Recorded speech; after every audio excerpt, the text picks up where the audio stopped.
Une fois encore, des produits impropres à la consommation ont été saisis au Burkina Faso. À Poutenga, la gendarmerie a mis la main sur un commerçant qui a frauduleusement importé un important stock de bouillon avarié. Du côté de Nantiaga, dans la Kompenga, ce sont des tonnes de riz de mauvaise qualité qui ont été saisies et incinérées. La ville de Kaya est déjà dans l'ambiance de la fête nationale. Le comité régional d'organisation est à pied d'œuvre pour les derniers réglages. Du côté de la population, des initiatives voient le jour pour rendre agréable le séjour des visiteurs. À Wayuguya, cela fait 20 ans que la radio La Voix du Paysan a vu le jour, 20 ans particulièrement consacrés à servir le monde paysan. La cérémonie d'anniversaire a été marquée par un hommage aux fondateurs et aux travailleurs de cette radio. Mesdames, Messieurs, bonsoir. Merci de suivre ce journal. Tout d'abord, sachez que le président du Faso est arrivé cet après-midi à Paris. Il va présider à partir de demain la conférence des bailleurs de fonds sur le financement du PNDES. À son arrivée, le président du Faso a été accueilli par le Premier ministre déjà sur place à Paris. On voit cela avec nos envoyés spéciaux Moussa Ouedraogo et Moumouni Soubeyega. Il est environ 13 h heure locale lorsque l'avion du président du Faso atterrit à l'aéroport Le Bourget à Paris. L'accueil du président du Faso est assuré par le Premier ministre, le ministre des Affaires étrangères et d'autres personnalités burkinabè. Au salon d'honneur, Roch-Marc Christian Kaboré est encore accueilli par tous les membres du gouvernement déjà en place. Le président du Faso s'entretiendra pendant quelques minutes avec Paul Kabatieba, Alpha Bari et l'ambassadeur du Burkina à Paris, Alain Francis Gustave Ilboudo, avant de regagner son pied-à-terre. Dès cet après-midi, Roch-Marc Christian Kaboré participe aux côtés de plusieurs chefs d'État à la commémoration des 75 ans de l'AFD, l'Agence française de développement, un des partenaires au développement du Burkina. C'est demain, 7 décembre, qu'il présidera l'ouverture officielle de la conférence des partenaires du Burkina sur le financement du PNDES. Les petites et moyennes entreprises du Burkina peuvent désormais compter sur une nouvelle facilité de financement. Cette facilité est née grâce à la fusion du groupe panafricain AFG et du Fonds de garantie des investissements privés d'Afrique de l'Ouest. L'annonce a été faite par les deux parties au cours d'une rencontre qui a regroupé les responsables de banques et de PME. Plus de précisions avec Amadou Ilboudo et Omar Zambri. Le Fonds GARI, le Fonds de garantie des investissements privés de l'Afrique de l'Ouest, est désormais membre de la famille AGF, African Guarantee Fund. Datant de décembre 2015, ce partenariat vise à faciliter l'acquisition des financements pour les petites et moyennes entreprises et leur offrir plusieurs garanties. Les garanties que nous offrons sont de la garantie des prêts, à la garantie de renforcement de la capacité, à la garantie de levée de ressources, à la garantie des fonds propres, enfin tout un arsenal. Alors au Burkina Faso, je vais parler du groupe African Guarantee Fund, a émis à peu près 13,6 milliards de garanties. La garantie, outil d'accompagnement de la stratégie des banques au développement de leur portefeuille de PME-PMI.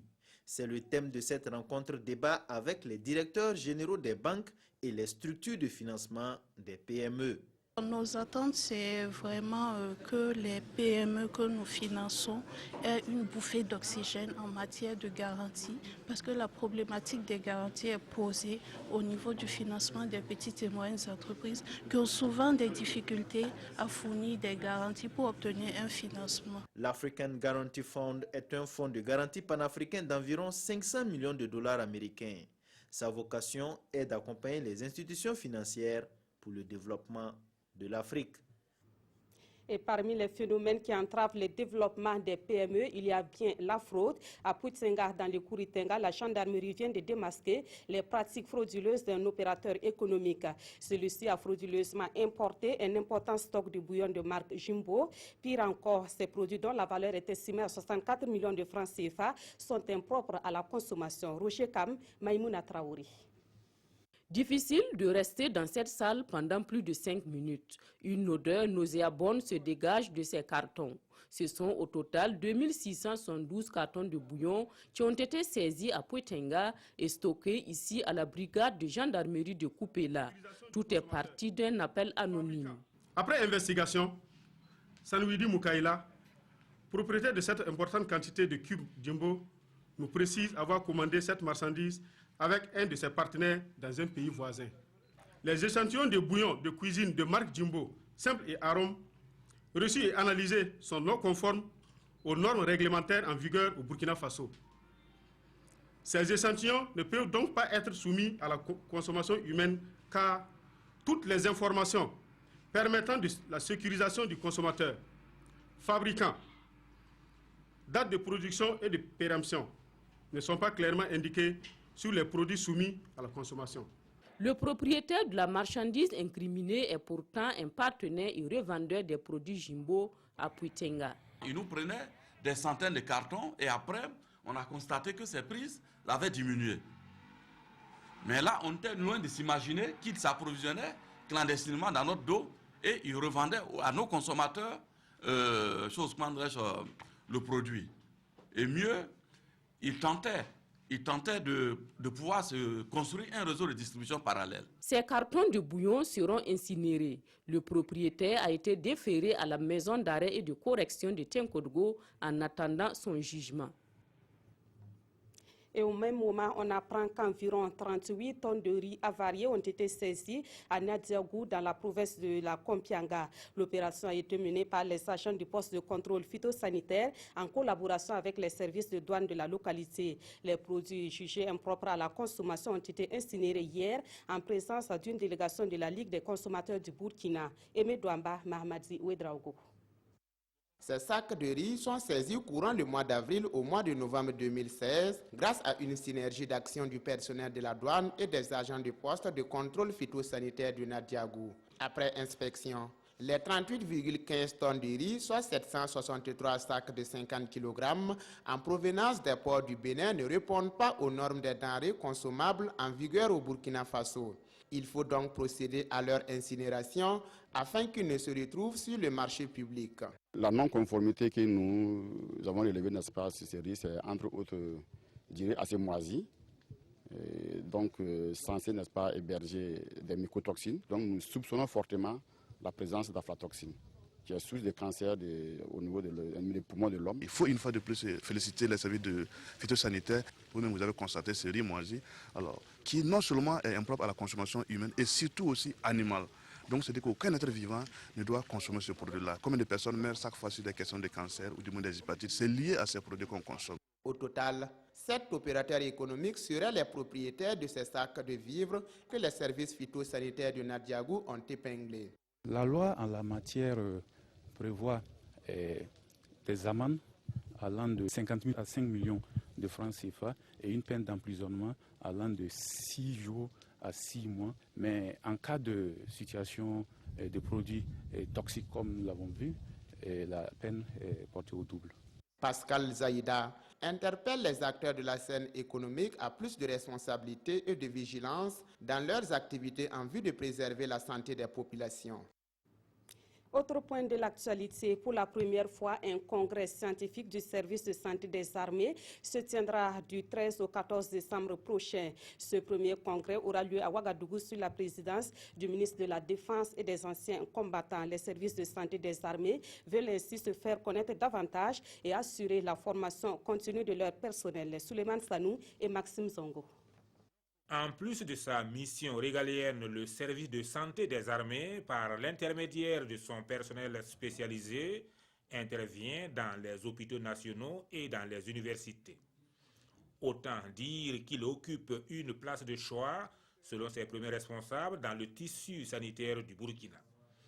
Afin de mieux faire connaître ses activités et surtout favoriser les échanges, il a tenu à organiser un congrès scientifique.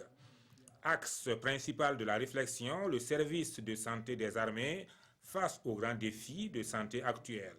Ce congrès a pour but de faire connaître le service de santé des armées dans ses différentes composantes, échanger et partager les connaissances et expériences autour des thématiques retenues, favoriser les échanges entre autres personnels du service de santé des armées et les autres professionnels de santé, assurer la formation continue de ces personnels.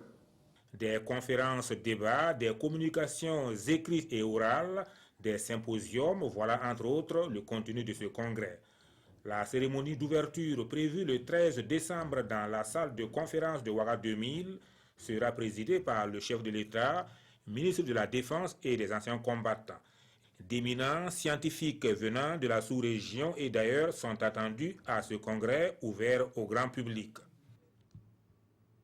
Voyons à présent l'ambiance qui prévaut à Kaya à quelques jours de la fête nationale que cette ville abrite cette année. Les préparatifs vont bon train et le comité régional d'organisation s'active pour les derniers réglages. Sur l'air du défilé, les répétitions pour le défilé civil ont lieu depuis quelques jours. Du côté de la population, les initiatives ne manquent pas pour rendre agréable le séjour de ceux qui feront le déplacement de la cité du cuir. On voit tout cela avec Issaka Ouedraogo et Adama Koulibaly. Nous sommes ici sur l'aire qui va abriter la grande parade du 56e anniversaire de la fête de l'indépendance le 11 décembre prochain à Kaya, capitale de la région du Centre-Nord. À quelques jours de cette commémoration, les soldats du génie militaire sont à la tâche. Ils s'affairent pour le montage des tribunes réservées aux officiels et autres invités qui vont assister à la parade civile et militaire marquant le clou des festivités. Si des tribunes sont quasiment terminées, pour d'autres, on procède à la fixation des toits. Juste à côté de ces ouvriers qui s'activent à la tâche pour être au rendez-vous, ceux qui doivent défiler ce jour, notamment les civils, prennent connaissance des lieux. Les entraînements ont débuté et pour certains, c'est une première qui requiert une dose de discipline militaire pour suivre le pas. Toutes les tranches d'âge sont prises en compte pour ce défilé. Plusieurs activités sont au programme de cette célébration, parmi lesquelles la foire de l'indépendance, dont le site a été visité par le comité régional d'organisation. Et depuis ce 4 décembre, donc, elle bat son plein pour la 8e fois consécutive. Pour l'ensemble des festivités, le comité veille au grain. Du 2 jusqu'au 11, il y a un paquet d'activités en tout cas qui sont prévues. Alors c'est pour énumérer quelques-unes. Il y a un cross qui est prévu. Et également la finale du concours Je Slam pour ma patrie, ça aura lieu à Kaya ici. Puis une course cycliste qui va partir de Ouaga pour arriver à Kaya et qui est également prévue. Il y a d'autres activités de réjouissance qui sont prévues à travers la ville. Les initiatives privées ne manquent pas pour agrémenter ces festivités du 11 décembre prochain. Ce complexe vient d'être réalisé pour permettre aux autres de la ville de Kaya de se détendre un temps soit peu. La fête du 11 décembre, c'est une fête vraiment qui va beaucoup faire bouger Kaya. Premièrement même, on se sent comme si on est à Ouaga. Parce que les routes, les ronds-points, surtout qu'on vient d'avoir un stade, c'est une joie vraiment que le 11 décembre, vraiment, ça contribue au développement en tout cas des régions. La cité du cuir s'apprête ainsi donc à faire de ce 56e anniversaire une réussite totale avant de passer le témoin à la prochaine ville hôte de la célébration tournante du 11 décembre. Et les brochettes de Kaya attendent également ceux qui feront le déplacement pour la fête nationale. C'est un mets typique de la localité et bien apprécié des consommateurs locaux et étrangers. Les brochettes au Kourakura de Kaya sont d'une succulence particulière, nous disent Jean Zongo et Vincent Tsenerbego. Des brochettes, on en trouve un peu partout au Burkina, mais celles de Kaya sont tout particulières. Il s'agit de brochettes au Kourakura. Pour sa préparation, la viande est saupoudrée de farine d'arachide avant d'être portée au feu. Ici, Zakaria et ses camarades s'activent pour satisfaire leur clientèle, des consommateurs locaux, mais aussi des visiteurs qui ne ratent pas l'occasion de goûter à la succulence de cette spécialité de Kaya.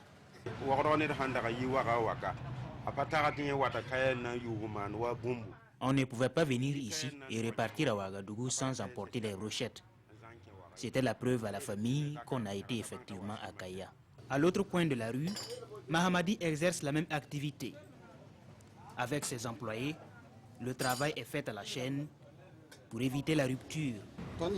Nous avons commencé cette activité avec des aînés auprès desquels nous avons appris quand on était petits, avant de nous installer maintenant à notre propre compte. Nous avons voulu remonter les origines de ces fameuses brochettes au Kourakura.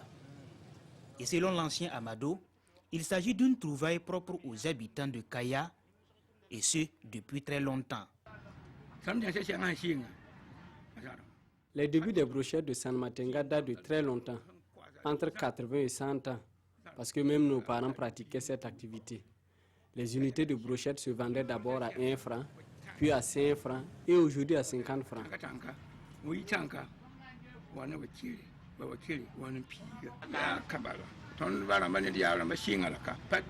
Non, c'est ici au San Matenga que ces brochettes ont commencé.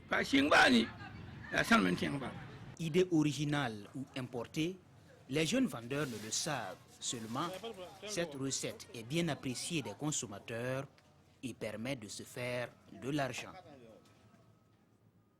Et la troupe Namalgezanga fait partie des meilleures troupes musicales de la région du Centre-Nord. Cette troupe est constituée majoritairement de femmes qui mettent leur voix au service de la promotion de la musique traditionnelle. Depuis quelques années, la mélodie de la troupe Namalgezanga ne cesse de bercer les mélomanes du Centre-Nord et du Burkina Faso. Allons à sa découverte dans cet élément signé Suleiman Sanou et Aruna Mari. Les 60 ans bien remplis, la cantatrice Rakieta Ouedraogo est l'une des voix de la musique traditionnelle de Kaya.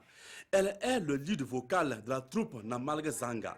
Sa trajectoire musicale a pris son envol en famille dès son jeune âge. Concernant le début de ma carrière, mon père était chanteur traditionnel. On l'observait chanter. En ce moment, il chantait lors des périodes de peine.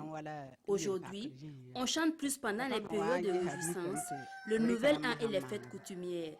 Et c'est ce que nous faisons. On a commencé depuis lors et on se réjouit. Mieux, nos enfants nous accompagnent. Créé il y a 26 ans, Namalgezanga comptait au départ une trentaine de membres dont certains ne sont plus de ce monde. Aujourd'hui, la troupe compte une dizaine de personnes dans le navire, décidées à poursuivre l'aventure. Pour que la troupe ne tombe pas dans les oubliettes, pour que nos petits-fils voient leurs enfants chanter demain, la troupe ne doit pas reculer et nous espérons qu'on va songer à nous. Rakieta Ouedraogo fredonne parfois quelques chansons en famille. Les proches ou simples fans qui lui rendent visite sont toujours bercés par sa mélodie. Démocratie, avant la démocratie.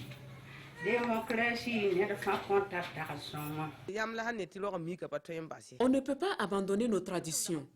Et comme elle parle de tradition dans ses chansons, ça nous plaît et à Dieu aussi.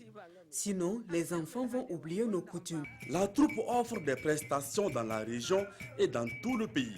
La préparation de la relève est déjà en marche au sein de la troupe. Sur les 14 membres du groupe, 8 sont de jeunes recrues. Des jeunes que la troupe tente de cocher afin de transmettre le flambeau le moment venu. Au compteur de la troupe Namalgezanga, 5 prix remportés à la Semaine nationale de la culture. Leurs instruments de musique demeurent les calebasses et les castagnettes. Elles plaident pour des équipements adaptés afin de permettre à leur voix qui porte les stigmates du poids de l'âge d'aller encore plus loin.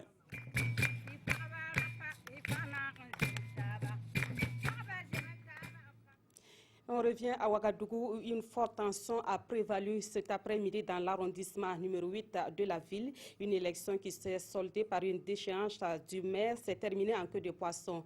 Des individus se réclamant du maire s'en sont pris au domicile d'un des conseillers et à une auberge appartenant également à un autre conseiller. Des précisions avec Salifou Belem et Frédéric Etienne Bassenga. Plus rien ne reste de l'auberge Les Caïmans. Nous sommes dans l'arrondissement 8 de Ouagadougou. Cet après-midi, des individus armés de coupe-coupe et de gourdins n'ont rien laissé après leur passage. Nous servions les clients quand nous avons vu des individus arriver avec toutes sortes d'armes. Moi, j'ai fui. Ils ont tout saccagé. Ils ont emporté une forte somme d'argent. Ils ont même dépossédé certains clients de leurs biens.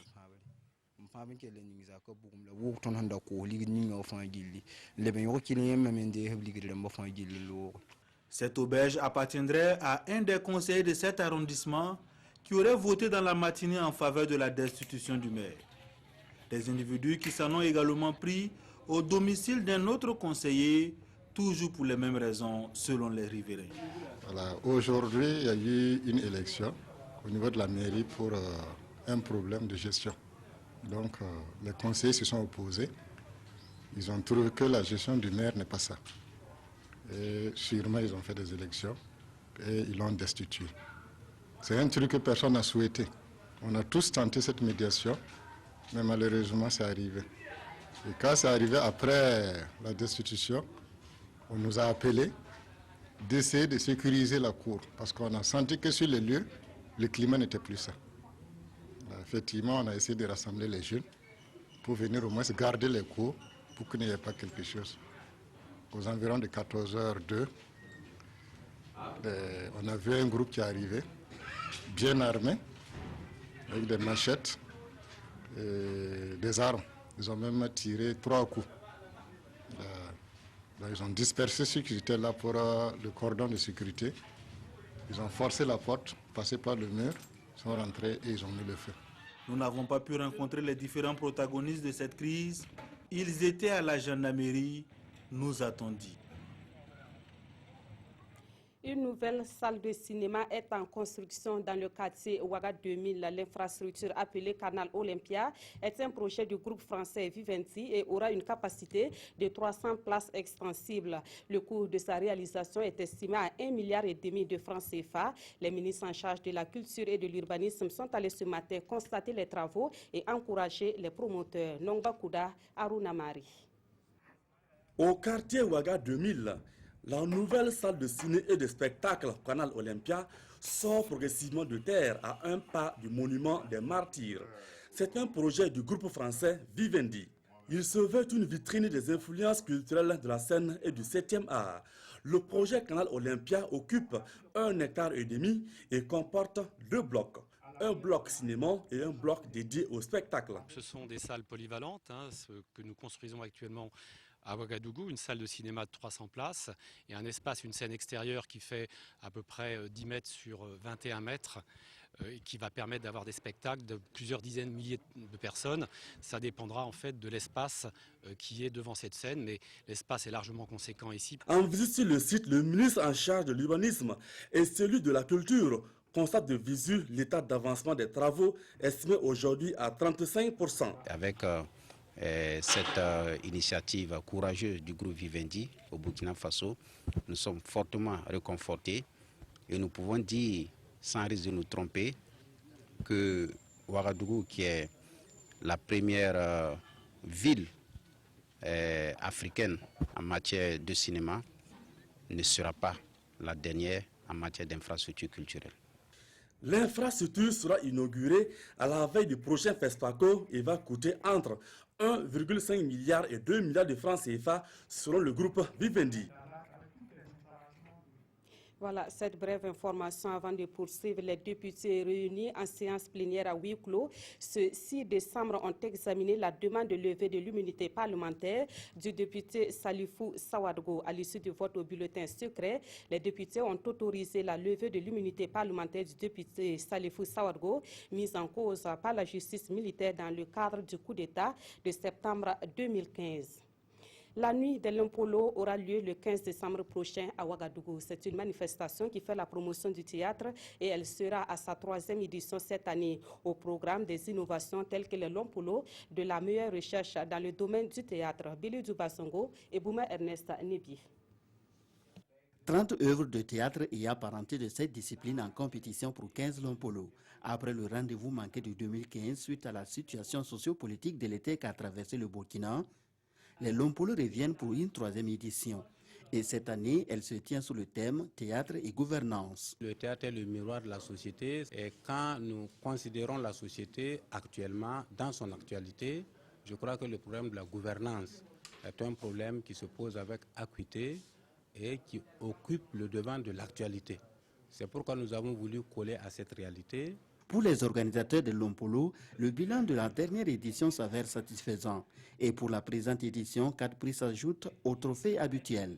Il y a un nouveau prix qui vient s'ajouter aux arts apparentés. Il y a un prix pour la formation, un prix pour la recherche et un prix pour l'écriture. Voici donc, au titre des prix, les innovations que l'on peut citer. À cette 3e édition, des prix d'hommage vont être décernés à des personnalités qui ont marqué le théâtre burkinabé. Les différentes catégories de l'Ompolo primé sont individuelles ou collectives. Les prix varient entre 500 000 francs et 1 500 000 francs CFA. La radio La Voix du Paysan, basée à Ouaïgouya, a 20 ans d'existence. À l'occasion de la cérémonie d'anniversaire célébrée le 3 décembre dernier, un hommage a été rendu au fondateur de cette radio, Bernard Ledia Ouedraogo. Hommage également aux agents de cette radio au service du monde paysan depuis 1996. Le reportage de Irénée Kabouré et Moussaki. À cette célébration de 20 ans de la radio La Voix du Paysan, un hommage est rendu au Dr Bernard Ledia Ouedraogo pour avoir eu l'idée en 1996 de doter le monde paysan des moyens de communication. Voilà donc 2 décennies que ces journalistes et techniciens de la fréquence 97.00 MHz parcourent les 4 provinces de la région du Nord pour des productions d'émissions, d'information et de sensibilisation sur les nouvelles techniques agricoles. Nous devons féliciter le docteur Ledia, déjà pour l'initiative du groupement NAM qui a été un élément novateur et structurant de notre monde agricole.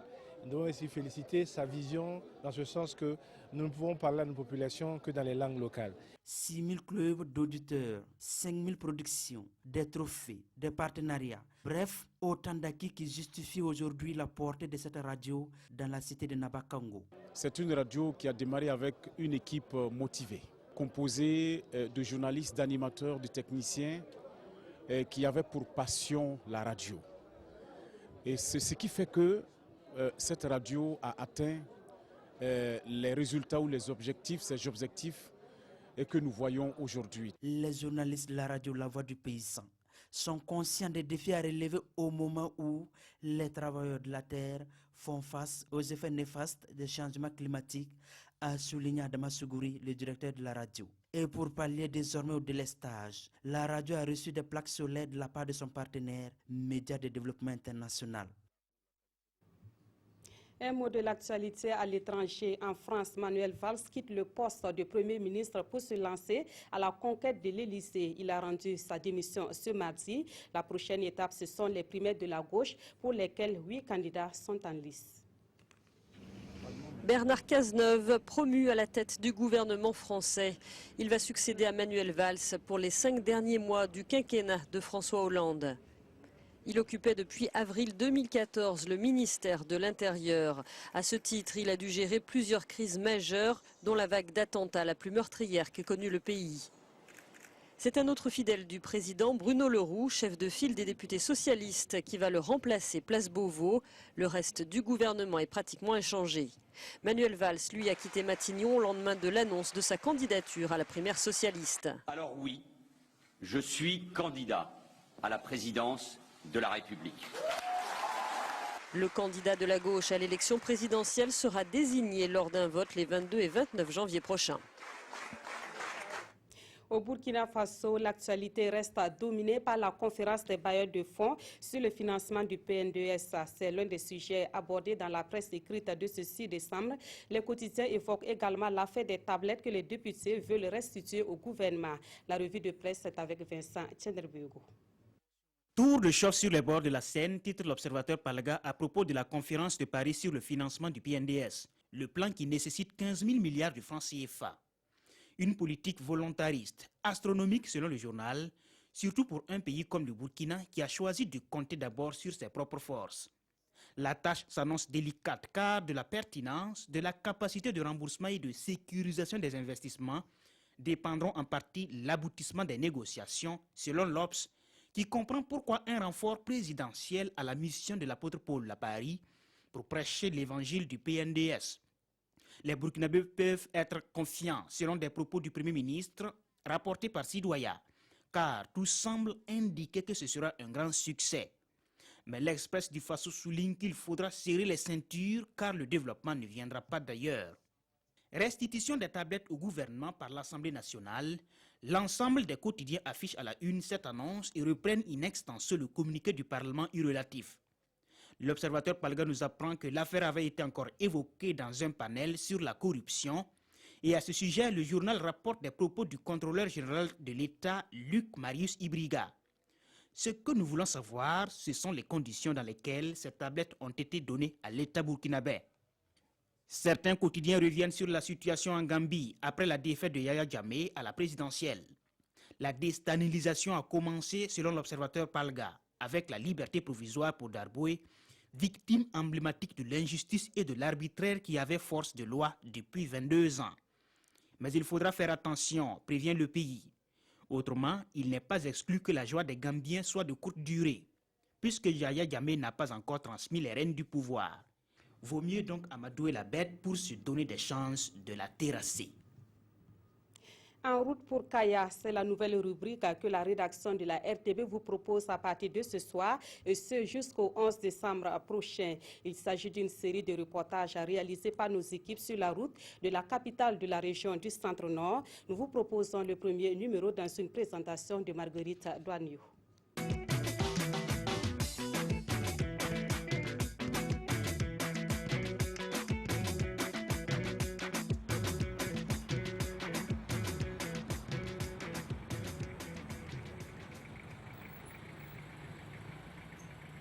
La première chose à ne pas oublier quand vous prendrez la route pour Kaya, c'est la sécurité routière. Respecter les règles élémentaires de la circulation est indispensable pour une bonne traversée. L'Office national de la sécurité routière veille au grain. Son dispositif pour sécuriser la route est déjà sur place et c'est Abdul Rasmane Zongo qui nous le présente.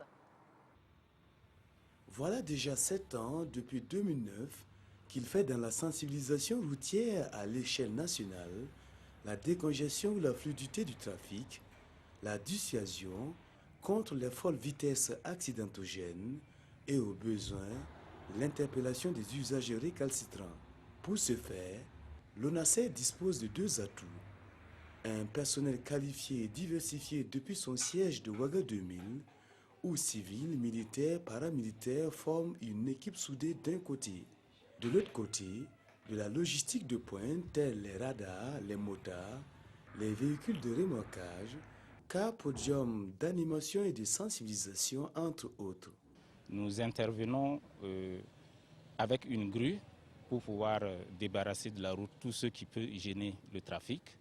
Nous intervenons aussi avec nos cynomètres, ce que nous appelons les radars, pour essayer de freiner un peu ceux qui ont des grandes allures.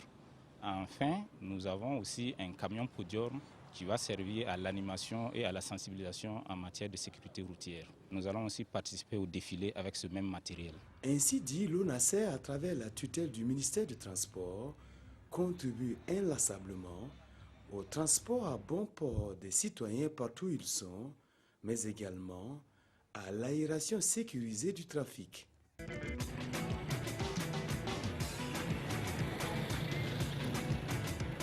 En route pour Kaya, le pain au sésame de l'orphelinat Sainte-Thérèse de Lumbila peut être un prétexte pour une halte. Acheter ce pain, c'est également faire œuvre utile puisque les recettes servent à la prise en charge des orphelins. L'escale dégustation en route pour Kaya, c'est avec Kwale Nebié et Zoubaviel David Dabiri. Le pain Shalom, plus connu sous l'appellation de pain au sésame de Lumbila, est une spécialité des boulanges introduite au Burkina Faso par des Italiens, avec comme objectif l'amélioration des pratiques alimentaires des populations. Le pain étant un produit de grande consommation. C'est enrichissant. Beaucoup de nos consommateurs nous disent d'ailleurs. Et puis ça donne aussi de la force, c'est pas comme l'autre pain très léger. Notre pain est bien constitué. Donc c'est ça que les gens apprécient. Depuis 2001, la formule de cuisson fait fortune. 800 baguettes de pain sortent en moyenne de ces fours chaque jour à raison de 250 francs la miche. Les bénéfices générés par ces ventes servent à financer des œuvres sociales. Disons que c'est une participation seulement qu'on fait, sinon les enfants nourrissent de dons. Si on n'a pas assez de dons, pour les enfants, c'est le pain, la vente de pain qui aide aussi, quoi. Ici, d'autres produits locaux comme le petit mil ou encore le sorgho sont utilisés pour la fabrication du pain. Des miches qui, comme le pain au sésame de Lumbila, suscitent de la curiosité et commencent à entrer dans les habitudes alimentaires des populations. Un musée de l'eau, cela peut-être ne vous dit pas grand-chose et pourtant il existe bel et bien. Le seul en Afrique est jalousement possédé par le Burkina Faso. En route pour Kaya, vous pourrez visiter ce patrimoine culturel créé par Hassan Samoura. Visite guidée du musée de l'eau, c'est avec Kwale Nebie et Abdul Rasmane Zongo. Voici un musée de l'eau qui devrait rendre plus fier le Burkina Faso, car l'unique dans le continent, mais hélas, il vivote. De la collecte de l'eau depuis sa source, ici un puits, à son prélèvement en passant par les étapes 2 et 3, transport et stockage par des objets anciens et modernes, le musée reste une école pluridisciplinaire. C'est l'eau dans sa pluridisciplinarité et dans sa multidisciplinarité, c'est-à-dire l'eau dans la géographie, l'eau dans l'histoire, l'eau dans les changements climatiques. Alors moi j'ai pensé qu'il était bon de présenter l'eau dans une dimension holistique, c'est-à-dire dans sa dimension culturelle, sociologique, anthropologique, cosmogonique. Différents usages, symboles, vertus de l'eau y sont légion. Le gaspillage de l'eau est combattu avec la dernière énergie par la nécessité de sensibilisation exponentielle des gouvernants tout comme des citoyens en vue de sa préservation optimale. Les perspectives ne manquent pas dans ce musée, tout comme manquent encore et malheureusement des moyens financiers pour l'extension du musée à défaut de sa délocalisation. Je vois ce musée dans 5 ans être le musée mondial de l'eau. Il est intéressant que les décideurs accompagnent ce petit espace muséal pour qu'il devienne grand. Un peu à l'image de certains petits musées comme Gorée qui a grandi. Elles font finalement partie du décor, les vendeuses de fruits et légumes ici à Lumbila. Elles se démènent à longueur de journée pour subvenir à leurs besoins quotidiens et cela en bravant souvent les dangers de la circulation routière. Kwale Nebie et Abdul Rasmane Zongo ont marqué un arrêt pour s'entretenir avec elles. Elle ne passe pas inaperçue, elle ne passe pas un jour sans être présente dans leur quartier général, aux abords des routes. Elle brave moult difficultés, pluie, soleil ardent, poussière, sommeil, froid, car dictée par l'urgence de l'existence ou de la subsistance. Elles, ce sont les inlassables vendeuses de fruits et légumes, plus mariées aux routes où elles y passent le plus clair de leur temps, comme ici à Lumbila. Elles sont toujours dans la même configuration de fruits et légumes cherche-preneurs, acheteurs, ou plutôt vendeuses cherche-argent, avec des fortunes diverses. Ça nous permet de gagner beaucoup de choses. Nous, on peut aider nos maris à la maison. Ce que je gagne, ça me suffit, mais si on gagne de l'aide aussi, ça va nous aider un peu. Certains clients font une escale. Je trouve que m'arrêter prendre un peu de condiments pour ma famille, il n'y a rien de mauvais. Et je crois que si, on pouvait au moins aménager un peu. Allusion est faite ici à l'insalubrité ambiante, par exemple. Ensuite, la principale difficulté, la rareté des clients et donc du marché. Qu'à cela ne tienne, ces vendeuses de fruits et légumes investissent leur site improvisé pour bien viser les clients. Dans une espèce de partenariat informel, mais vital, gagnant-gagnant.